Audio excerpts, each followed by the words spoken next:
We're starting out live. Okay, go ahead. It's the Opperman Report. Join digital forensic investigator and PI Ed Opperman for an in-depth discussion of conspiracy theories, strategy of New World Order resistance, high-profile court cases in the news, and interviews with expert guests and authors on these topics and more. It's the Opperman Report. And now, here is investigator Ed Opperman.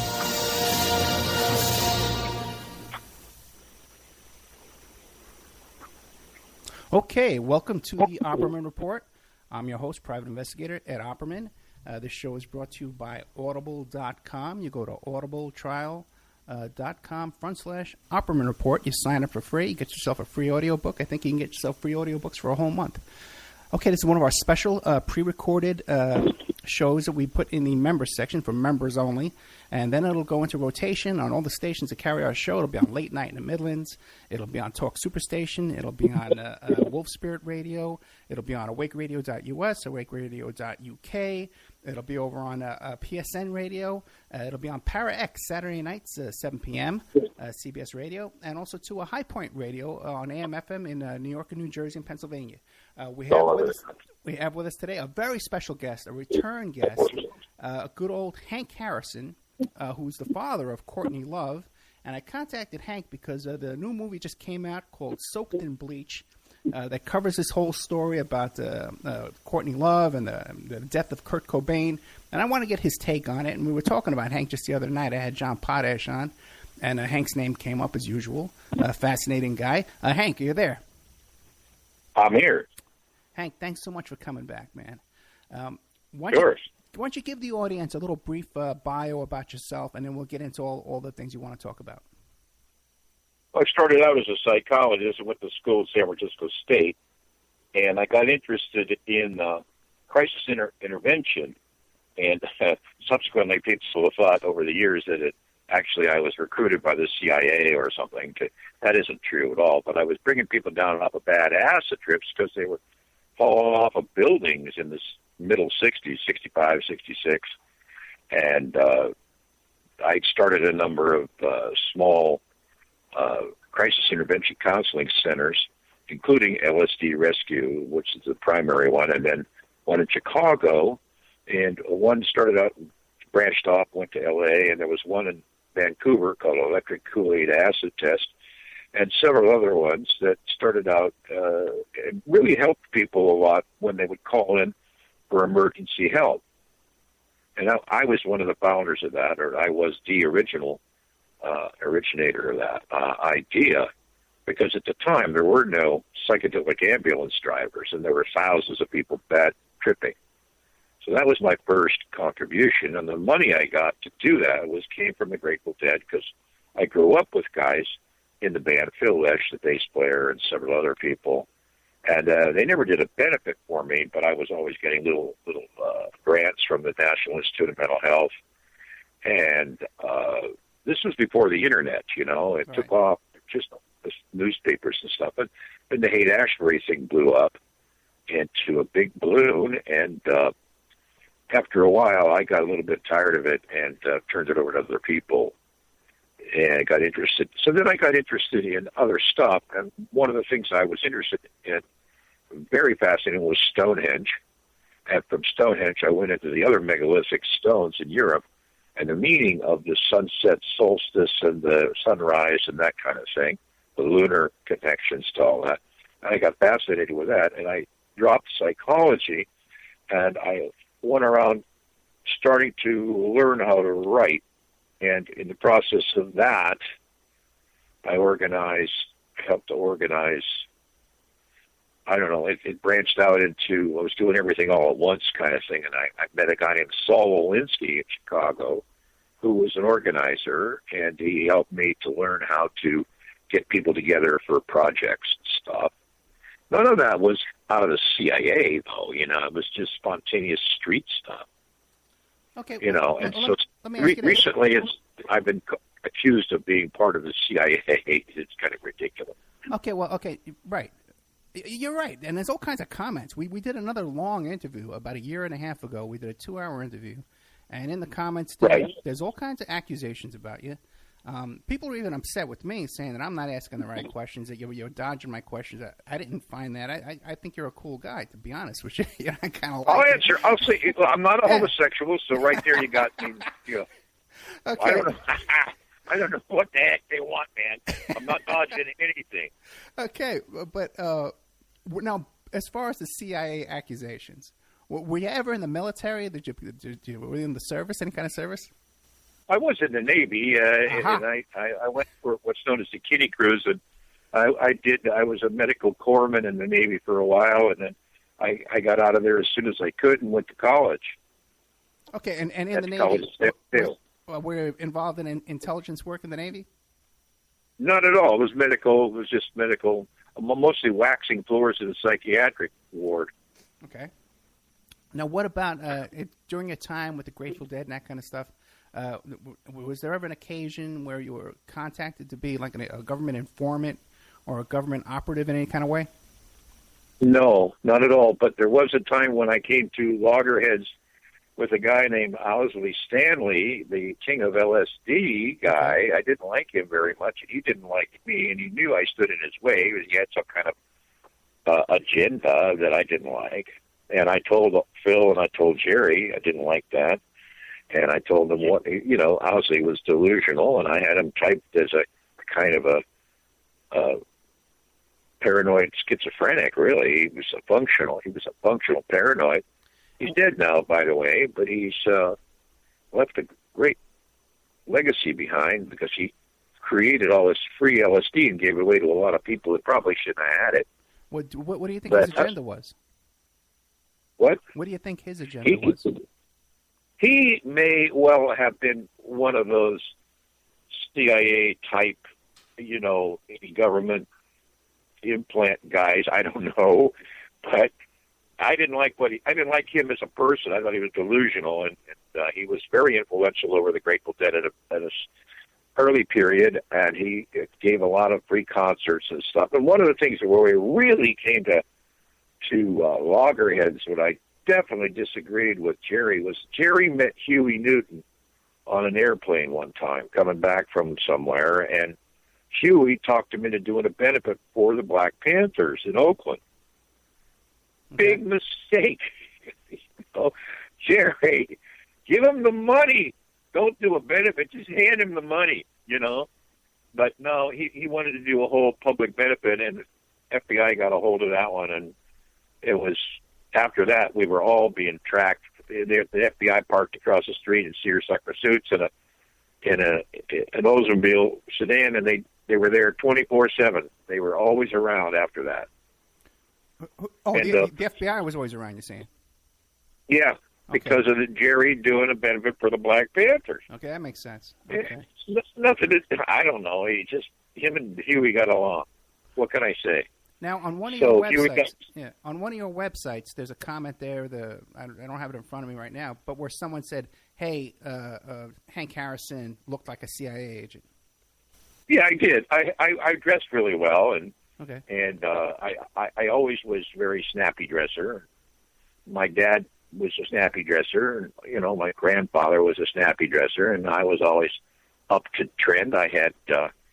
Luckily, I had enough money to buy Gucci loafers, and I had a seersucker suit and a briefcase. I was a psychologist. I went to Stanford and San Francisco State, and I learned how to be a good psychologist, and I patterned myself after Dick Alpert before he became Baba Ram Das, Right. And I knew that I had to have a briefcase, and I had to go to school, and that's when I first met all those guys, so they thought I was some kind of a government guy. Okay. I still laugh at it. I think it's hilarious. Well, a lot of people do think this about you, and a lot of people say that too, that you were Courtney Love's handler and all this kind of stuff. And great. I don't know, that's what they say. And there's a lot of comments in the last YouTube interview that we did together. Now you're saying that this guy David Icke or David Ickes, the guy who has this theory about how the Queen of England is a reptile and from another planet. Yeah. Right. These alien agenda kind of thing. Yeah. And he thinks... Who would believe that crap? Well, now, who would even come here? now I he mean, actually, that's just complete shit. well, watch your And language. people believe it. Watch your language. But now the thing is you're saying that he personally wrote an article about you, accusing you of being a CIA agent?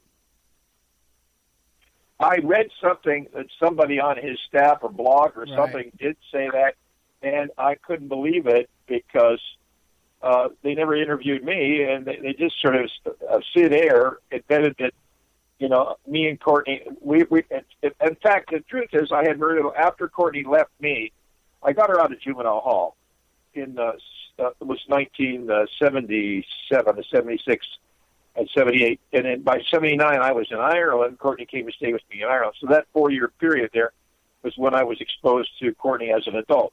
Earlier than that, when she was a baby, of course, everybody said I gave her LSD, which I had to take a polygraph, and I passed a polygraph, and I have copies of the polygraph for anybody that wants to write me a letter and say, hey, send me a copy of the polygraph.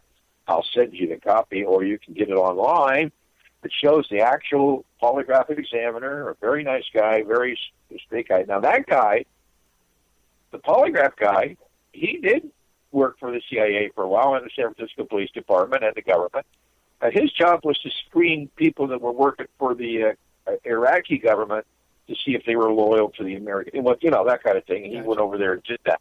But it had no connection to me just because that was another client that he had. Okay. Nothing to do with me. Now, another question, too, is has Courtney ever come out publicly and said, hey, my dad never gave me LSD, or does she claim you gave her LSD? Oh, she thrives on that kind of crap. She wants to keep that alive because it gives her an excuse for being eccentric and weird. All right. Well, I can insert this. My involvement with David Icke. I saw some stuff printed on his website that I knew was incorrect.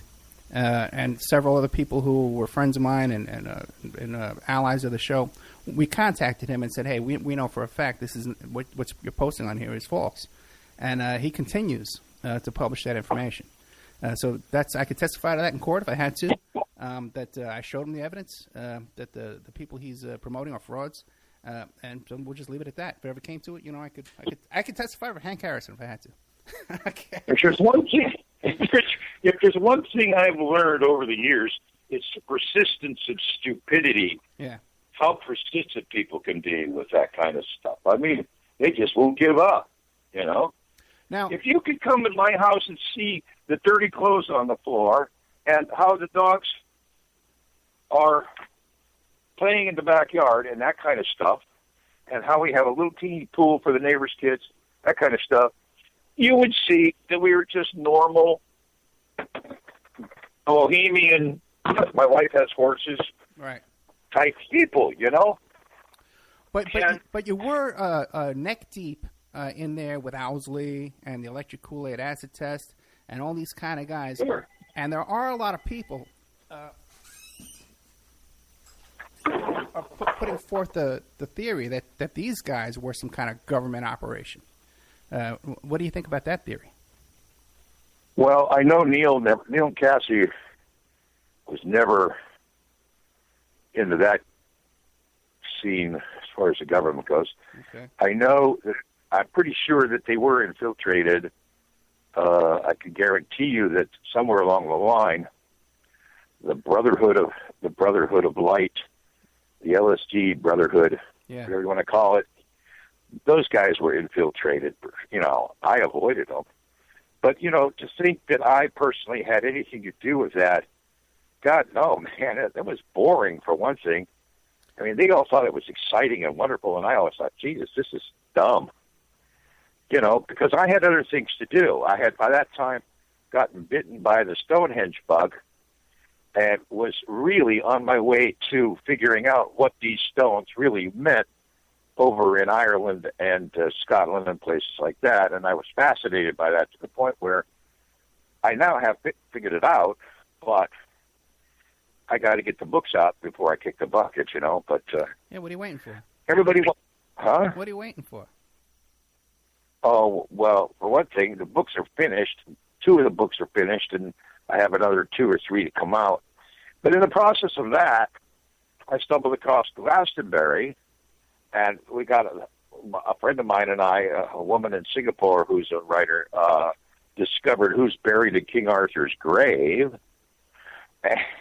So all this stuff is really more fascinating. I guess I'm more interested in solving it than writing. I write about it, and I love writing, but I don't give a shit if I get published or not anymore. It's at the point where the publishing game is so corrupt, and it's just I don't even care. I'm getting to the point where I'm 75 yesterday, and as you know, talking to me, you could tell I'm not as senile, although I do occasionally slur my speech and stagger.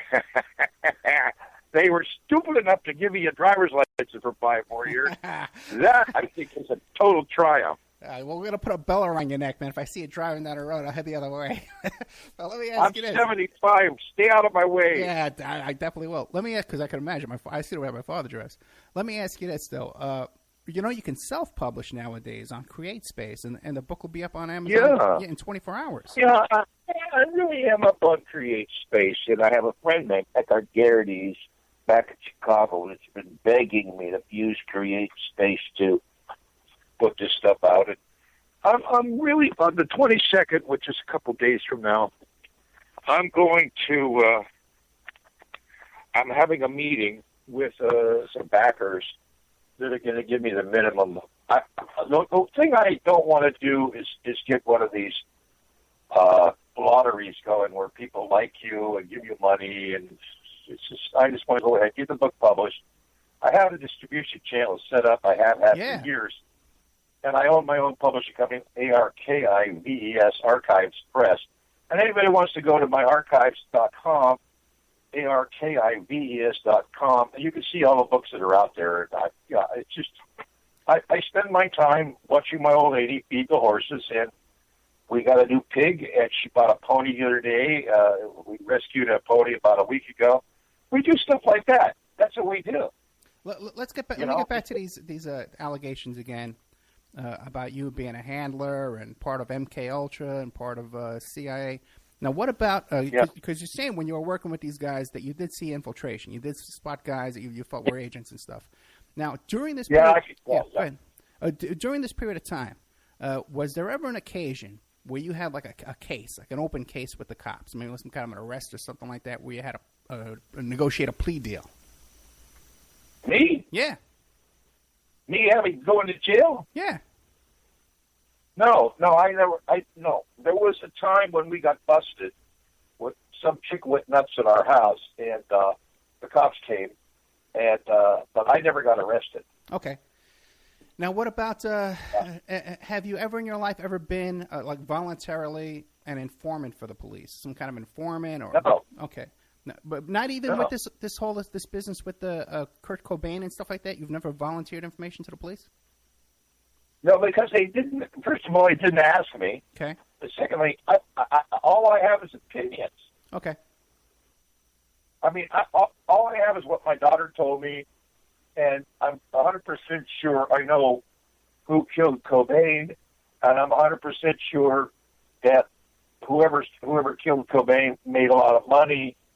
And if you want to read about it, you need to get my book, Love Kills: The Assassination of Kurt Cobain. And the reason I use the word assassination in the title was I wanted people to realize, the readers to realize, that it wasn't an outright murder per se, but it was more like a political assassination because Cobain was a really great organizer.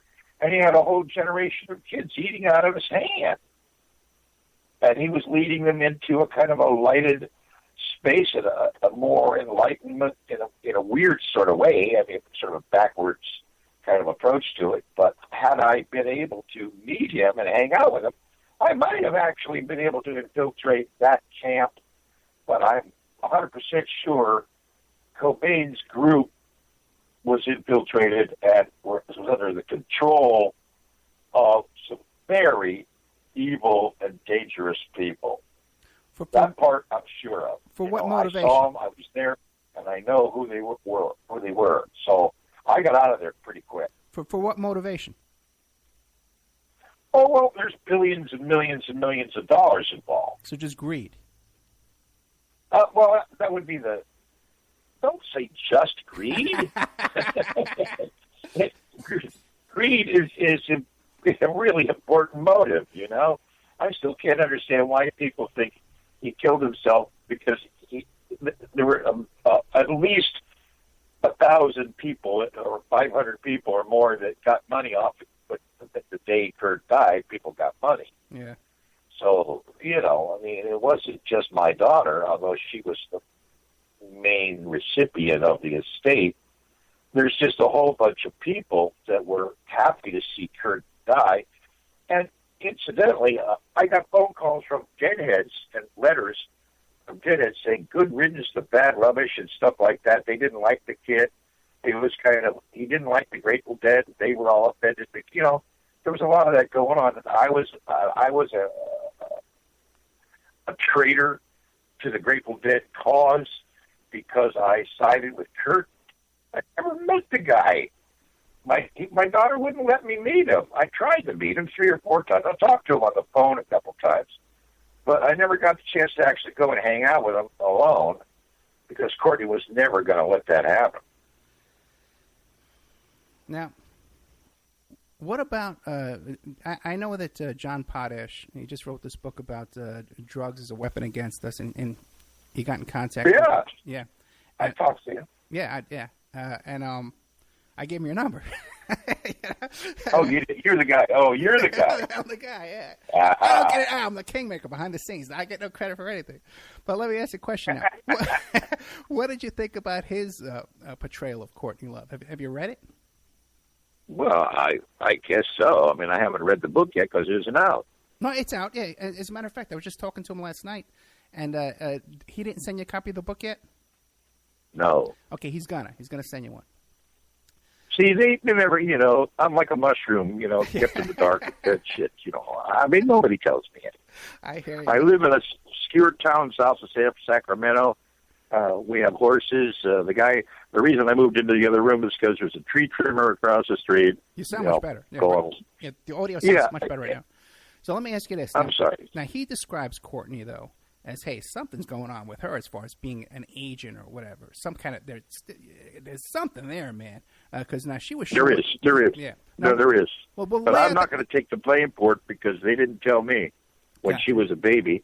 They didn't tell me what they were doing. But I know for a fact that my ex-wife, Courtney's mother, has 150 IQ and is really almost delusional sometimes herself.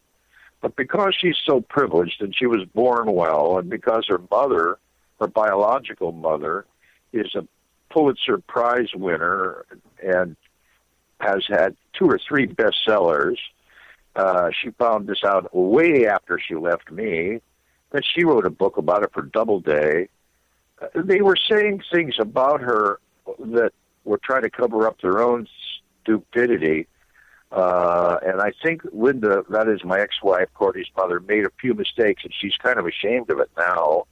But, you know, there was a lot of times when they didn't like me because I was just kind of a carefree, deadhead guy that was hanging out with Phil and Jerry in the days before the Grateful Dead was formed.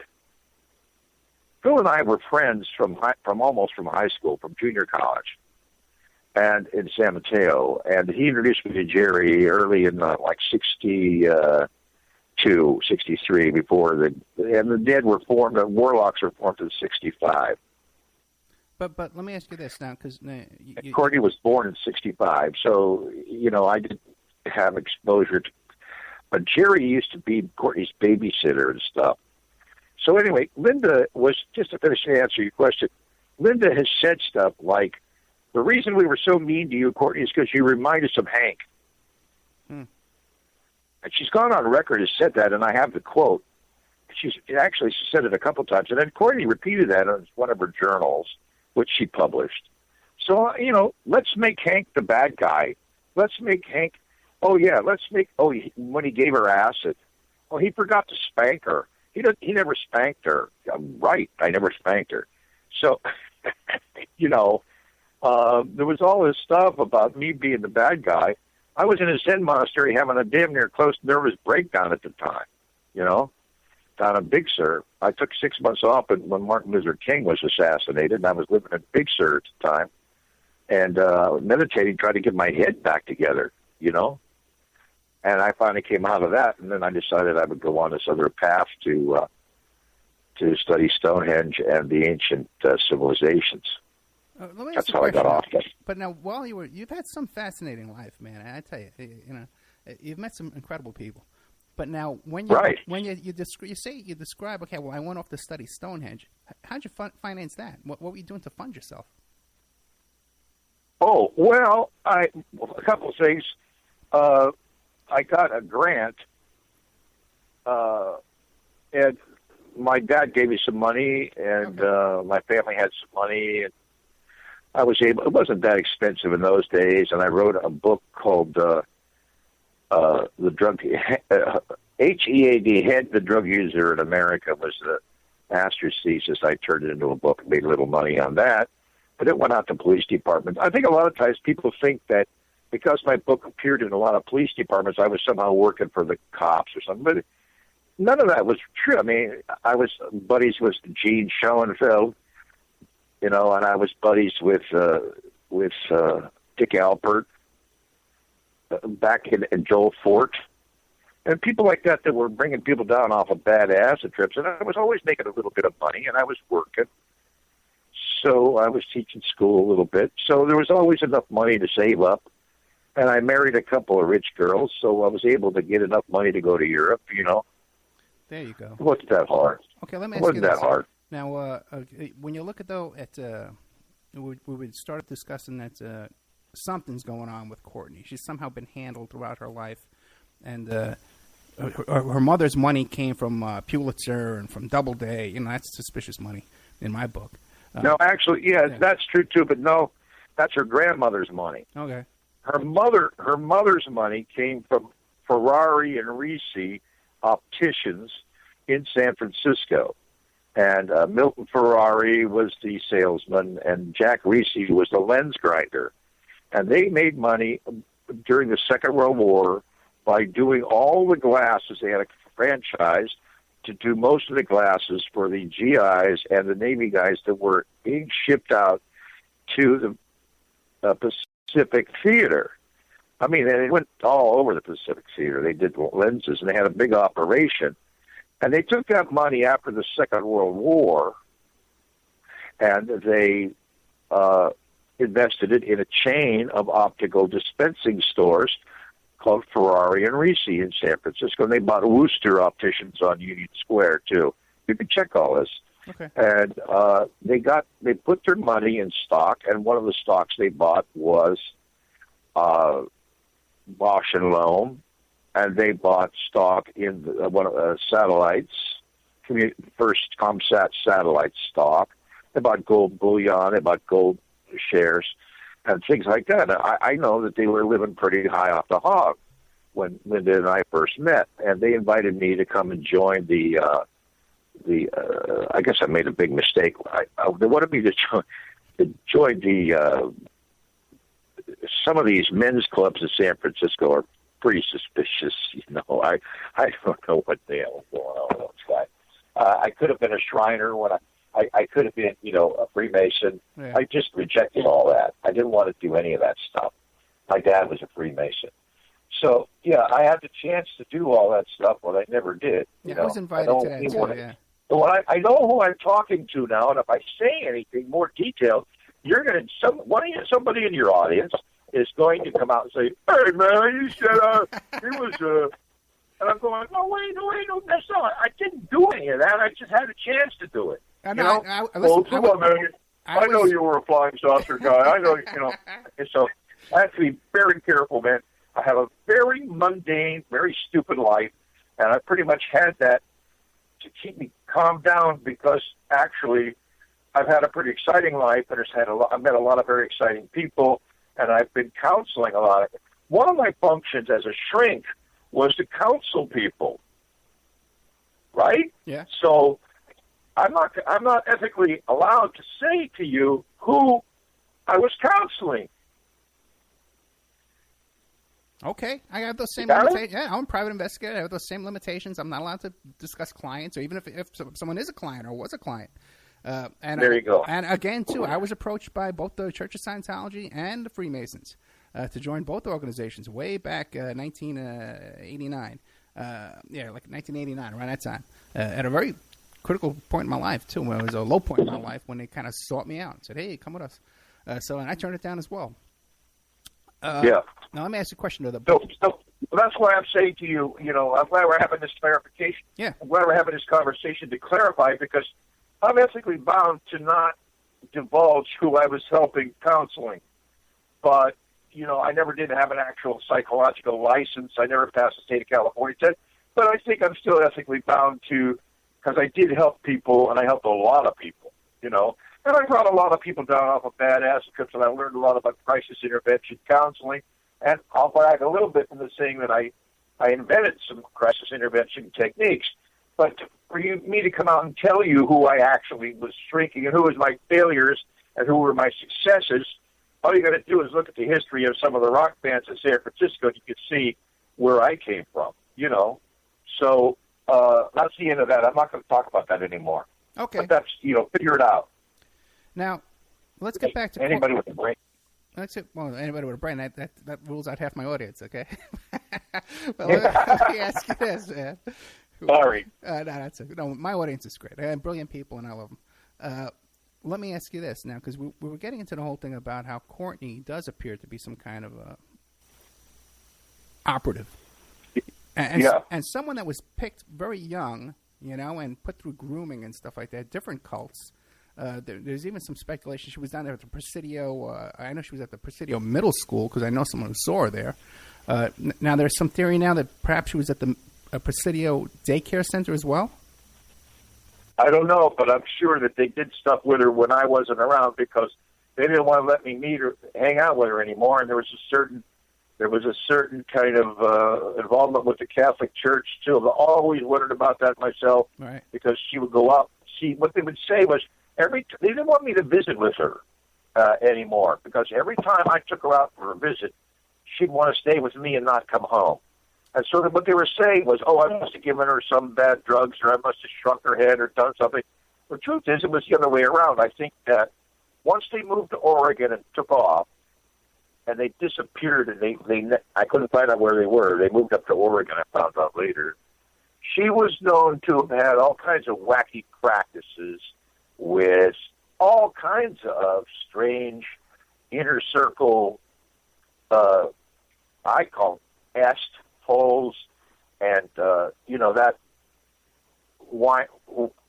Eckhart seminars, training groups, and spring something, and several other people, and there was one called Reparenting where they were actually doing primal scream therapy and walking on coals and tarot readings and all kinds of stuff like that Courtney was telling me about. I don't think she was making it up. And then she said she had this one shrink that was giving her Tuinol and some hypnotic chemicals, and I couldn't figure out at the time whether that I never made the connection. One of the reasons I was fascinated by what Potash said was that I'm thinking, wow, so maybe that's what did happen to her, because right. I personally have no direct knowledge that, but they wouldn't be telling me. You understand? They wouldn't be telling me. I'd be the first person to complain if I found out my daughter was being her head was being shrunk by or brainwashed by some of these wacky cults that I knew that were crazy at the time. And so it did. I hate to be not paranoid. I know a lot of your people in your audience love being paranoid, but I don't want to embellish it. On the other hand, I don't want to deny it completely because there's always that sort of lingering doubt in my mind that Linda had made some mistakes. I doubt that Linda actually had. She was a very loving person. I doubt that she had any evil in her heart, but I think she was easily duped by these cults and stuff. See, and I think probably Courtney got exposed to some of that. Now that's all I can verify it. I don't have any actual verification.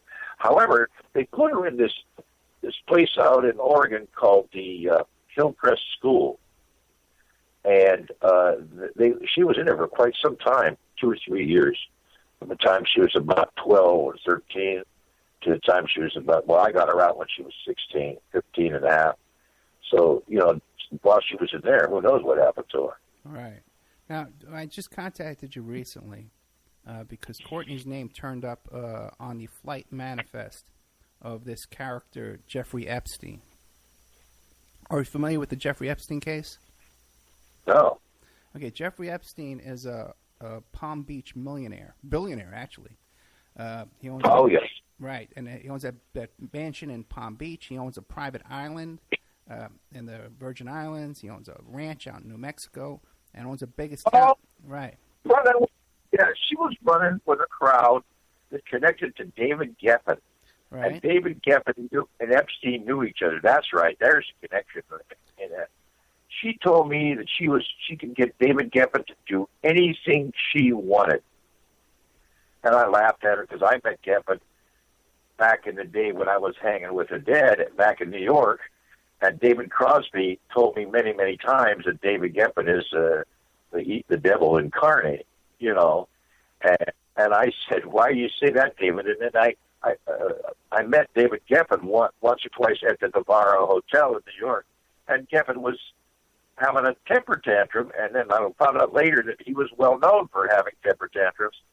And he was kicking some guy out of his room because he was a half an hour. He stayed over too late. And, just small things that he would go nuts.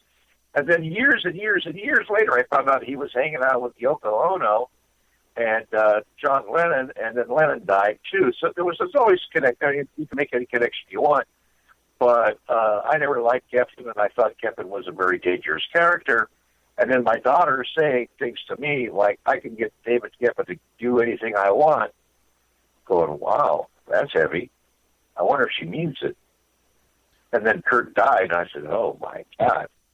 Well, this guy Epstein, he's convicted. He's a convicted sex offender. And the charges against him involved him having sex with 12, 13-year-old girls, up to 3 a day he was bringing to his mansion there. And he had other young women that were going out and recruiting these girls for him. And then he was sharing these girls with people like, according to the allegations in the litigation, with people like Prince Andrew and stuff like that. And yeah, I heard that, yeah. Right. So now Courtney Love, not David Geffen, she was on Jeffrey Epstein's plane with Jeffrey Epstein. Right. No, I know, but I mean, she was running in that circle. Right. Okay. And anytime she wanted to get on anybody's plane, she could, Right. And can she still now today? Because now she just sent out a flurry of cease and desist letters to anyone who's promoting this movie Soaked in Bleach, or even I guess we would get one too as well because we're discussing it. Anybody like any 50-year-old whore, she's probably lost a little bit of her glitter in the underground sex scene. But she's well known from back in the day. Now, I have a connection that I do know is 100% solid.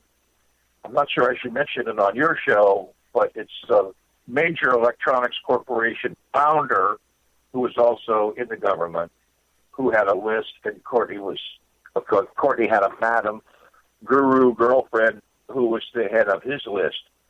And so I know for a fact that Courtney was getting jobs and was doing hooking and seducing and setting up parties and stuff for these people down in Silicon Valley, Sunnyvale, and places like that. I didn't know about Florida, but I'm sure that they're all connected if you should think about it for a while. Yeah, but you've heard other stories of Courtney Love being involved with underage girls as well. Oh, absolutely. Oh no, absolutely.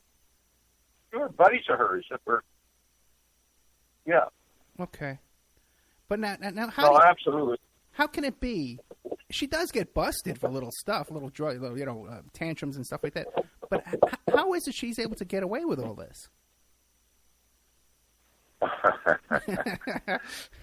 Oh, man, that's a big question. Courtney has the ability to convince people of almost anything. And you got to hang out with her for a while to find out what her head, let me just give it to you this way. If you believe in DNA, and you can hear my voice, you can tell I'm pretty intelligent, but her mother was much more intelligent than me. Her grandmother was much more intelligent than me. My only contribution was I have photographic memory, so I know how she thinks. I'm 100% sure she inherited some of that from me because when she was little, we used to play little memory games, and she was like, whoa, way ahead of me. So when she was 6, 7, 8, 9, and 10 in that range growing up, I didn't get to see her very much. But I knew I had total exposure to her until she was 5, and then after she was 15, till she was about 18. So I did, people say you didn't know her, she denies she knew me, but the truth is I was her guardian and have paper proof of the state of Oregon that she was in my custody as her last guardian before she became emancipated. What year did she become emancipated? Trust me, I know who she is, and I know how it's very, very difficult for the average intelligent person to grasp how freaking brilliant she is. The woman is totally freaking brilliant. I'm proud of her. People say, why aren't you proud of your daughter? I'm proud of her. She's very brilliant, and she's done a lot of brilliant things, but she got off the track. Had they let me raise her, she would have been screwed up, but not the way she is now. I hear you, man. Because my kid's turning out great, too. My daughter's 15 now. But let me ask you a question now. How old was she when she became emancipated? I would have been 78, so she would have been 16 or 17. And the other question is, now, at the age of 15, though, she was already pretty messed up on drugs. Well, she was hanging in Oregon, in the streets of Portland she hated pot. She wouldn't smoke pot because it made her fat. Okay. She told me that many times. She hated it, but she loved heroin because it made her skinny and it killed her appetite. So she got into heroin fairly early on. I'm going to say 83 with some friends of hers. She was totally turned on by Elizabeth, a woman named Elizabeth who's an artist. And you got to read my book because I have a chapter on how art gets made. And some of our friends from L7, the lesbian grip band, that's an all-girl band called L7, and those kind of people. And that's who she was hanging out with and doing smack with. And she got into heroin, but I'm not sure it was. She was hanging out at a place in San Francisco called the Mabuhay Gardens, and Jello Biafra and the Dead Kennedys were very popular in those days. And she was hanging out at a place called the Hams Bats, B-A-T-S. The Bats was an abandoned Hams brewery up on the hills in San Francisco overlooking the bay, which actually had people living there that were punk rock squatters and stuff up there. And she hung out with them. And that's where she was getting stoned to start off with, not me. And I used to have to go and rescue her and drive her home from places that she went to. But she also had girlfriends who she was hanging out with, which are really rich girls from the society of San Francisco. But she started heroin at 15 years old? I think so, yeah. Oh, boy. Yeah, I tell you, what a curse. What a curse. She was smoking at 10 or 11. Oh, my God. She started smoking. Her mother smoked. Her grandfather, adopted grandfather, Jack Reese, smoked a blue smoke on her when she was an infant. Really? So that's what I really hold a grudge on those people for turning her on and smoking cigarettes because, as far as I'm concerned, cigarettes are a gateway drug. Yeah. Well, now let me ask you this. Now, the movie Soaked in Bleach, have you seen it? Yeah. Okay, you have. What do you think? Oh, it's really well done, and I'm glad that Tom finally got his day in court because I think people were trying to put Tom down ad hominem personally attacking Tom. And Tom doesn't like me very much, but I applaud him for all the work he's done, and he deserves to get a movie. Yeah, I just watched the movie this morning. A couple of things struck me, because you know me, I'm suspicious of everything, right? You know, Tom had to have gotten a big chunk of money for this work in this investigation than he did for Courtney Love. Do you have any idea how much he charged her? Well, it goes over a long period of time because the first initial contact was a chunk of change, but he would charge anybody like that whatever the standard rate was in Hollywood at the time, because he was a bodyguard as well as an investigator. He gave her the standard at first, and then she started to expand his role and hire him to do other jobs. And one of the jobs, by the way, was investigating me and digging up dirt on me and doing my criminal record, which I have a marijuana arrest. I have a couple of petty thefts from way back. I have a couple of trespasses, which are from standing in line in demonstrations and getting busted for, I never got busted, but I got written up, you know, and I got it on the criminal record for trespass, that kind of stuff. So, you know, I have a criminal record, no big deal. There's no sex jacket on it, there's no rape, or there's no kind of things like that on my record.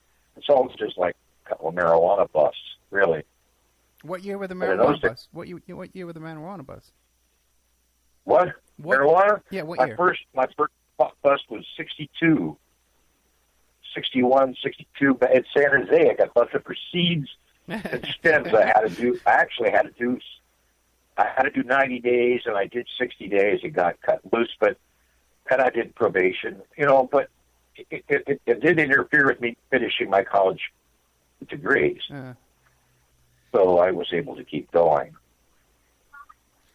Okay, so now when she first hired Tom Grant, it wasn't to locate Kurt Cobain, it was to investigate you? That was partially what she wanted him to do? Well, she had a lot of people she was trying to get investigated. I was only one of the many on the list. She had all the people that were.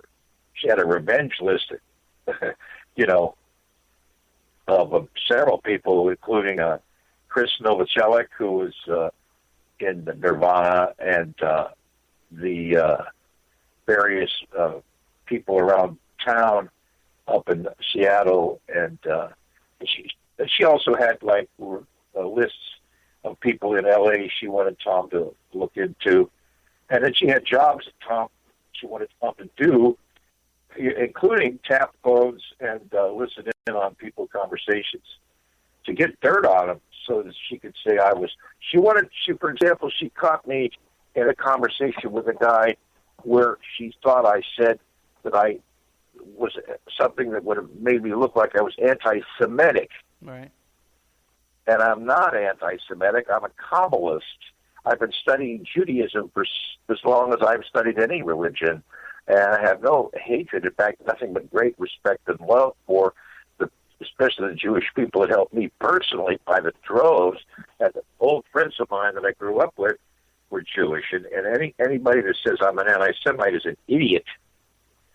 So that was out of the question, and I finally proved that too. I almost had to take a lie detector test over everything that she tried to get against me, but no, she never. I'm not Simon Pure, but I'm not some kind of bad guy either. You know, right. She was just looking for anything she could do to get rid of me because she knew that I knew what was really going on in her background. She didn't want that leaked out. It's the stuff that she wanted Tom to investigate is the very stuff we're talking about right now on this radio station. So she was having you investigated before Kurt died. Oh, yeah. By Tom Grant? No, not by Tom Grant. It was after she found Tom Grant when Kurt disappeared. Right. And then after he died, there was a big lull in the fighting. And she wanted to keep Tom close at hand, so she hired him to keep an eye on him. And she gave him jobs to do. And one of the jobs he did was investigate me. Gotcha. Okay, she was trying to keep him busy. She wanted to keep him on a payroll. She wanted to keep him distracted from Kurt's stuff. Now, I listened to there's a lot of the tape-recorded conversations between Tom and Courtney in the movie Soaked in Bleach. Now, when you hear that, she sounds to me, and not like some kind of a... She sounds like a greedy person. That's a self-centered person who's totally out for her own good. And that her motivation... Go ahead. Well, she's narcissistic, borderline personality.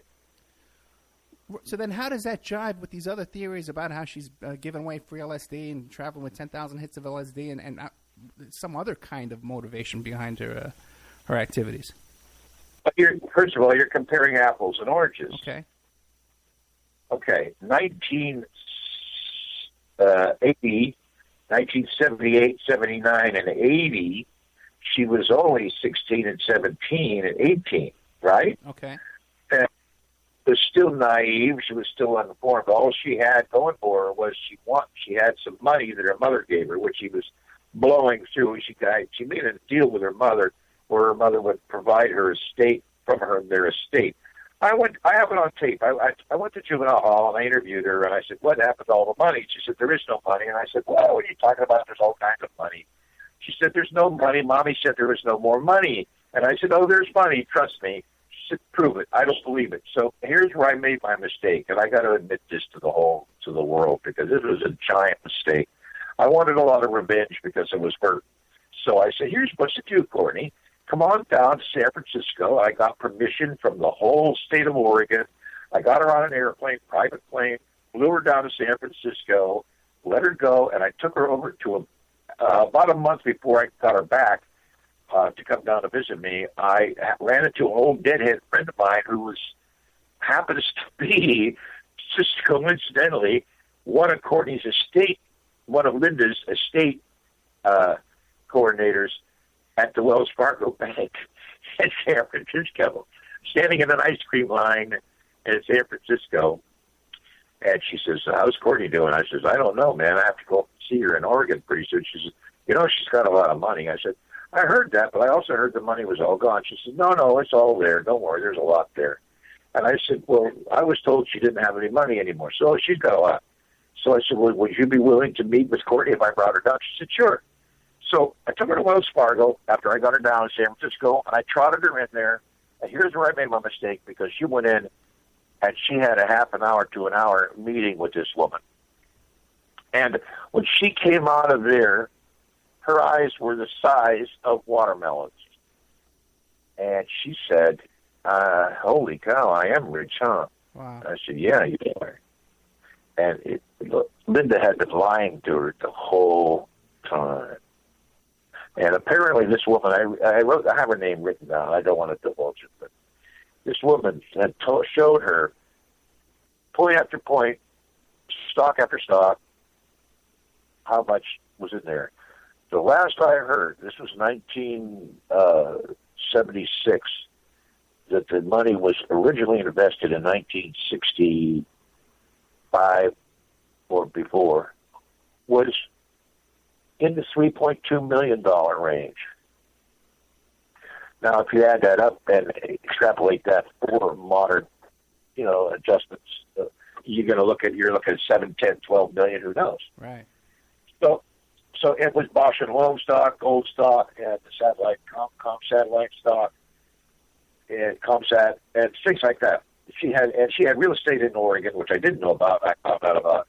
She had real estate from her mother. That's Courtney's adopted grandmother. Courtney's adoptive grandfather still had estates in San Francisco, apartments. They had all kinds of money stashed to avoid probate and all that kind of stuff. And one of the reasons it was in Courtney's name was so they could avoid probate and a Ferrari and Risi fortune. So then, of course, when Mr. Ferrari died, all that money went to the corporate partnership, and Jack Risi, who was Milton Ferrari's partner, got all Milton Ferrari's money that was left over in the corporation too, because that's how partnerships work, corporate partnerships. So he got that, and that was all about it. Some of that was still in Courtney's name. So what she did was she immediately went back up to Oregon and disappeared for about 3 or 4 months, and I didn't hear from her again for a while. When she came back, she had all this money. Apparently, she and Linda had come to some kind of accord where Linda was, she went and got emancipated, and Linda gave her a certain amount of money every month, or every 6 months, or something like that. And Courtney signed a deal and made a deal, so she was giving a little estate. Now, it wasn't anything like the big money that she probably should have got, because she was too stupid. She wanted money right now.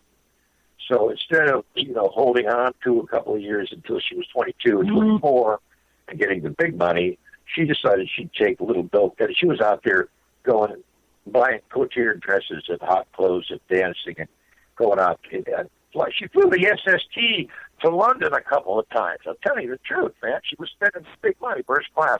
At on 16 everything. years old. She'd come back broke, and she'd give all her clothes away that she just bought and to all of her girlfriends. And so, it was sort of like hitting the lottery twice a year for her.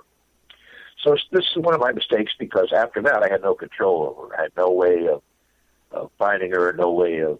she'd show up when she wanted to, and she'd call me when she wanted to. She'd write me a letter telling me what she was doing once in a while. It became a totally tertiary character in her life. But when was the big fallout where you guys started hating each other? Well, that was after Kurt died. After man. the death. We had gotten back together. Well, I told her, first of all, I kicked her out in '84. I said, if you're doing heroin, you can't do it here. If you're bringing boyfriends in to turn tricks, or you can't do it here. And there's this woman named Kat Jelland, who's one of the leads of a group called Babes in Toyland, who was living with us at the time. And I had an absolute respect for Kat. She was helping. There's this big controversy in the public eye about who invented the baby doll look. You know what I'm talking about? Yeah. There was this kind of fashion look called the baby doll look, or the kinder whore look, It was about like a corollary to grunge. It was like a female grunge look. You know what I'm talking about? Yeah, I know exactly what you're talking about. But all the fashions eventually caught on. But my daughter and Kat Jelland developed that in my house. I saw that before my eyes. Okay. And I was amazed. They talked about it. They wrote it down. I have letters from her, and I have drawings from her and from Kat. And then she just dumped Kat and went on. When she got her money, Kat was out of the picture. And then suddenly Kat comes back into it with her own band, Babes in Toyland. And now Courtney wants to be in that band. And then Courtney runs out of money because the estate doesn't pay her. She spends all her money. And the next thing you know, she's back in Minneapolis ripping off Babes in Toyland and Buffalo Surfers. It's all well-known, documented stuff. It's in my book. Okay. So the chronology is what's the hard thing to keep. The average public person does not have the chronology right, and that's why it's all screwed up. But I have the chronology. I'm telling you right now, my daughter is a genius, and she is very creative. The trouble was she got waylaid by the rock world and how she decided to deal with it, and she would just wipe anybody out that was in her way. And so this Kat Jelland woman, who is also a very gifted person, by the way, and she's back. She had a mental breakdown, sort of like she had some problems. Moved back to Minnesota, but now she's back on the road. So, and Courtney's jealous now that she's back on the road, because as far as she's concerned, she's destroyed Babes in Toyland. She can't believe they're back, and she's not doing her band type of thing. She never did grow up. None of those people ever grew up, Hank, So now they're all 50 years old, and they're still hating each other for shit. It blows my mind. They can't get along.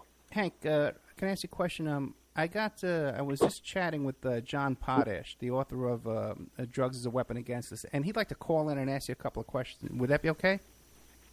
Sure. Okay, I'll have him call in now, okay?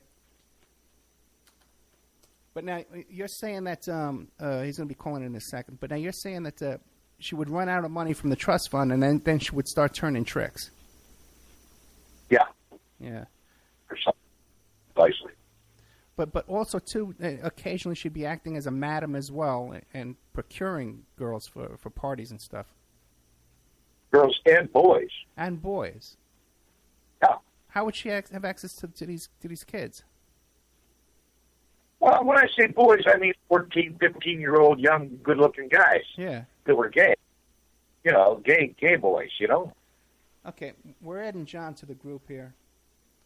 This is incredible. John Potash, author of Drugs as a Weapon Against Us. John, you there? Yeah, I am, Ed. Thanks for having me on. And Hank, thanks so much. You're generous as always to give me a little bit of your time, and I don't want to take up much of it because I want you to have as much time as possible to talk about your side and your take on this whole situation. Hey, man, you wrote a good book, man. You wrote a good book, dude. Thanks a lot. Thanks a lot, Hank. I appreciate you. I knew you were good, but I was surprised how good it really is. Oh, thanks. Yeah, well, Hank, I appreciate you giving me so much information and sources and being so generous with all that information that you investigated on that scene and with Courtney, your daughter's life. As sad as it was for you too to go through all that with her. Did her. But it's there's one thing, Hank, I want to bring up that's very interesting because I kind of left out some stuff when you said that Steve O'Leary, was traveling with Courtney when she was 17 years old, and it's interesting that she was also with Steve had his brother with him for part of that time. You said, and right. Yeah, and I forgot his name, Robert or something O'Leary. Do you remember his name? Yeah, I think it was Robert. Yeah, pretty sure it's Robert. Yeah, so it's funny because I found his. They're still around. They live in Minnesota. I know. I have their address and everything. I'm in touch with people. Yeah. Well, because it's just interesting that I found the obituary for Steve O'Leary to back up what you said. And it showed that at the time you said he died, he wrote that letter. There's the obituary. He was in that place you said in England. And there was Robert, putting in his 2 cents about it all. What's that, Hank? Venture. Ockenden Venture. Okenden. Yeah, and that was a very interesting part of that journey too. And but what's another interesting thing is there's a Robert O'Leary who became very wealthy. Who there's been media articles about why is Robert O'Leary hanging out with Courtney Love? And this just came out. Who are these guys, Robert O'Leary and Stephen O'Leary? Who are they? Recently. Who? Recently? Yeah, recently, within the last 5 years, yeah. Steve O'Leary was a CIA agent, Ed. Oh, really? They were. Yeah. They were. I knew they were. Isn't that incredible? I knew they were. I knew where they were in Northern Ireland. They were spotters for the CIA in Northern Ireland. Isn't that wild? I knew that. And he's still hanging out with Courtney Love now. Well, it just came out in the media that why the media is saying, why is this Robert O'Leary, this super wealthy guy, hanging out with Courtney Love? What's he doing with her? But I don't know if it's the same Robert O'Leary. Maybe it's a coincidence. Maybe it's just the same name. But it's an awfully strange coincidence. Mr. Potash, you better check that one out, buddy. Yeah, I don't know. I'm not going to spread that because that's just. Yeah, it could be just a coincidence. No. I mean it. You do it. I'll help you because that's the one, dude. You could prove that connection. We're in Bat City because that's what I've been trying to prove all along. Was that there's some shit going down? They weren't telling me, but what your fans, some of your fans, and some of the fans of this show are thinking is, I was the guy, and I didn't know shit. Mm-hmm. I was completely in the dark. Of course you were. Yeah. Yeah, and it's crazy. I'm sorry, some people are trying to smear you with this stuff too, Hank. Because I mean, you were just hanging. Yeah, you were just doing your thing, and here's this woman being cultivated by your ex-wife who was, messed up herself because her father, Reese, had abused her as a little kid. So she's a mess, Linda Carroll, and then they're attacking you. They're taking custody away from you, putting you through your depression. And then you get reached out to by your daughter after she's taken away from you, and of course you follow your paternal instincts and get her out of detention. You find that they created a monster. Sadly enough, Yeah. I mean, I'm sorry you experienced that, but then you try to help her out. She comes to Dublin, and she's doing this crazy stuff. You know, going around with CIA agents and all that. And how are you supposed to know what's going on with that stuff? Yeah, well, there's a woman named Robin Barber, Barbur, from Portland, who came with her and traveled with her during that whole period. And Robin's still available. She's up in Oregon somewhere, I think in Portland. I think she's working as a hairstylist up there. Okay. And that's another connection you can check out. And there's another woman named Brandy Miller, Miler. I tracked Brandy down, and Brandy had a little sister named Kim, and they all know completely what happened. But between the time she was 15 and the time she was 19, to fill in the blank. So, yeah, you're right. I mean, the reason I haven't admitted it makes me sound, one way I sound like a really evil guy, and the other way I sound really stupid. Well, let me ask you both a question here. How old was she? They duped the brightest people in our generation. They duped John Lennon. They duped Jimi Hendrix. They duped all the best and brightest of our generation. They've got vast networks. So to say you were duped too is nothing. Is no serious criticism at all. Wait, but my question We've all is, been duped, Wait, my question is, Courtney Love. Wait, Hank, hold on. Courtney Love in Dublin was how old? She was 16. She just turned 17, right, Hank? Yeah, 17, just going on 18, right. And how old was the CIA agent? Oh, an adult. Well, Steve Leary, who died of a strange pancreatic explosion in his chair in his living room in Minnesota, I don't know. He was a deadhead. He was probably... he was your age, Hank. No. Much younger than me. You're much younger than you? I'm 75. I'm 75 years old yesterday, dude. Everyone's younger than you. Mm-hmm. When everybody meets me, they say, "Hey, you can't be that old." I'm going, "I'm old, man." But when this guy was in Dublin, he was in his 30s, and we're saying about, right? Right, exactly. And I was at least 10 years older. And you met this guy, Hank, right? Oh, Steve Leary? Yeah. Yeah, he's a close friend of mine. Smoked weed with him, everything. Went out in traffic with him, drove around, got caught in a rainstorm, did all kinds of stuff. Went to all the different megalithic monuments and stuff.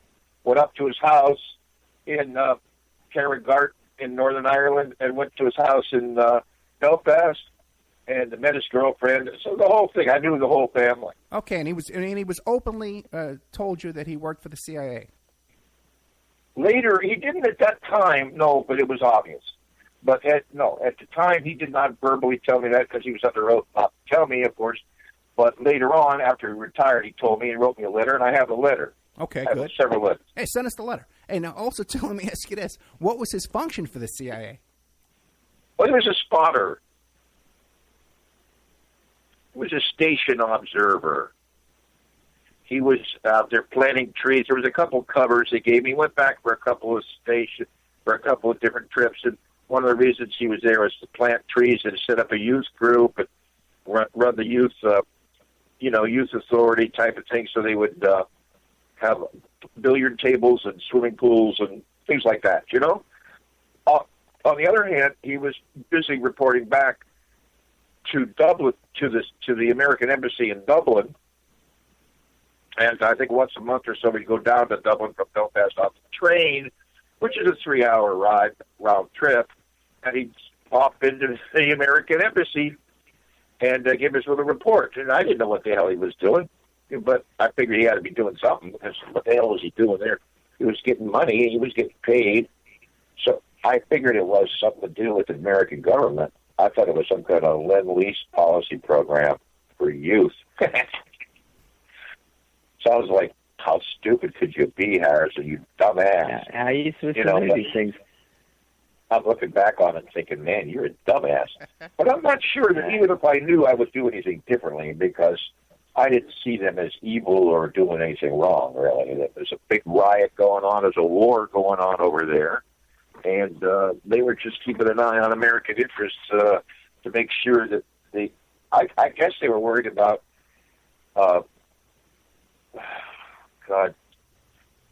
Cuban or communist Chinese infiltration or something like that. But Hank, how did you know about his brother? How did you know? Was Robert CIA too? Yeah, Robert was major CIA. He was the guy that got him involved. And I don't even know if his name was really Robert, but the thing is, he had his sister was involved. His sister was still involved. I have friends now that know them personally and still stay in touch with them. I could hand you their phone number tonight if you want it. Wow. Yeah, I just wonder. They love me. They love me, man. They think I'm a cool guy. No, you are. Yeah, you are. But they could be dangerous, I tell you. They won't talk to me though, as a family member on the CIA issue because they think that I'm going to try to exploit their family.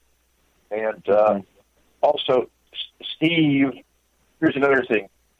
Steve went back to Minnesota. Not Robert, but Steve went back to Minnesota, and he married an Asian woman, which I thought was very, very peculiar.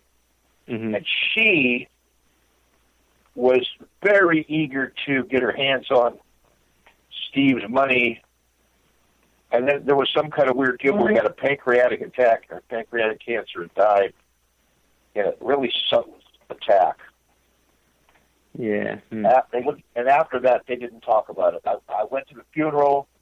I sent a letter to the family in the funeral that he had, and I got it all written down, and I've got it on file. So if you guys want to see all that material, more than likely, I didn't know you knew about that. No, I got it. I got it wrong about Robert. It's Kevin O'Leary is the name I got. Kevin. Kevin's his name, and that's what I saw in the obituary. I saw Kevin, and that's what I saw in. I'm looking on TMZ, and it says Courtney Love hooks a shark, date or deal with Kevin O'Leary, and they covered them hanging out, enjoying dinner together. Wow. At TMZ, and so Kevin's his name, right? That explains a lot. Kevin and Courtney, that explains a lot, man. And he looks the age you're talking about. Wait till my wife hears that; she'll love that. What does it explain, Hank? Huh? What does it explain? Oh, it makes sense. Now it all sort of falls into places how they all got buddies because Courtney went on. What happened was when Courtney wanted to, I was still trying to look out for Courtney, even though I still saw her as kind of naive. And so Steve had a girlfriend and Kevin wasn't there. So I sent Steve along and I said, hey, Steve, keep an eye on Courtney, will you, while you're on the road? So I didn't know they were going to go to Auckland Adventure, but they went on the ferry to Liverpool, and they went from Liverpool down to Surrey and London, and they wound up at this place called Auckland Adventure, which was definite CIA front house. Absolutely. For Vietnam refugees from the, yeah. Yeah, that was one of the things that Polish and Vietnamese, and during the Gdansk times and Vietnamese too. And my wife and I cooked like 127 quiche Lorraine for them at their house, and we fed all these Vietnamese refugees and stuff. It was a very interesting experience. We stayed there after we went down there. We stayed there for about a week. We got an eyeful. We really got an eyeful. Oh, they didn't want us around anymore, man. And they kept getting these phone calls, get rid of Hank and Trina, get rid of Hank and Trina, man. They're not supposed to be there. So we had to get, they elbowed us out, But we got to see a lot while we were still there. Yeah, it's a weird coincidence that Mark David Chapman was brought to a Vietnamese refugee camp in the United States before he ended up, killing John Lennon. And so it's just a weird coincidence. That's all I can say. Well, Handlers, since I have you guys on the phone, I got to ask you this question. In all of your research, have you run across any connection between Versace's killer and any of that? I haven't done any research on that. I know nothing. I have not. Only what you told me, Hank. Only what you man. Because she was there, Courtney, at the mansion. Courtney was stealing robes and clothes from Versace. She knew Gianni, and she said, "Hey, Gianni, let me have a couple of dresses and stuff." And he said, "Oh, sure. Here's the key." And they let her go to the mansion. He was down having coffee, reading the paper while she went over there. He thought she was going to take a couple of dresses and maybe a pair of shoes out of his special closet that he had, whatever.